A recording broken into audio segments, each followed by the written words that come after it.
नमस्कार प्यारे बच्चों, कैसे हो बेटा सभी। बेटा हम पाठ नंबर 20 पढ़ रहे थे, तो हमने पढ़ा था कि किस प्रकार लवकुश ने सभी से युद्ध किया और युद्ध में सबको हरा दिया। लेकिन फिर लास्ट में क्या हुआ था, श्री राम जी अपनी सेना के साथ उनके साथ युद्ध करने के लिए आए। उन्होंने देखता हूँ कि कौन है।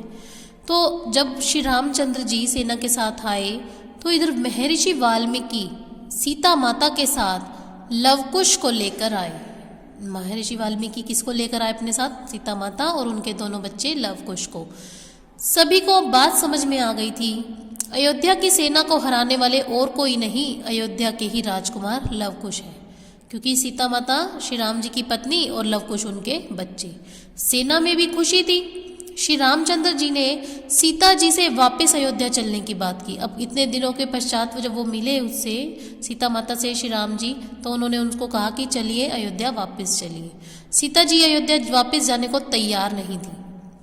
श्री रामचंद्र जी ने लवकुश को गले लगाकर उन्हें समझाया। लवकुश ने भी अपनी माता सीता जी को अयोध्या चलने के लिए कहा। अब बच्चों ने भी क्या किया, अपनी माता को समझाने की कोशिश की कि आप हमारे साथ अयोध्या चलिए। महर्षि वाल्मीकि ने भी कहा, बेटी सीता तुम सदैव से पवित्र हो, यानी तुम हमेशा से ही पवित्र हो, आदि शक्ति हो, अब अयोध्या चली जाओ।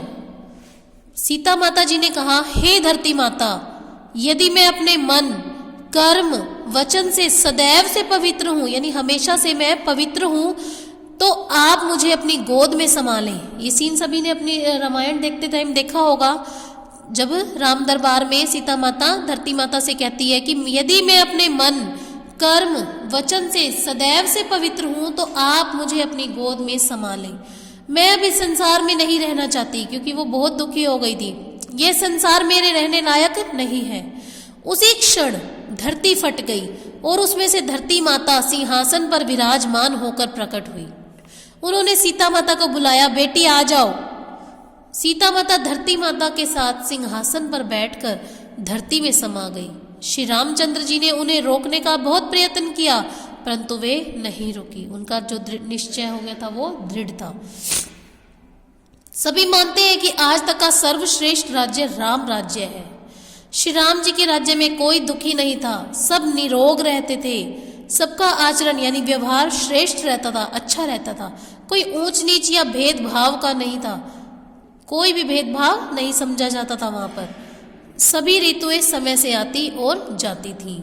तो बेटा ये रामायण आप एक बार अच्छे से दोबारा से देखेंगे तो आपको वो नाटक अच्छे से समझ में आएगा, ठीक है। और ये पाठ को आपने 2 बार अच्छे से रीड करना है, ठीक है बेटा।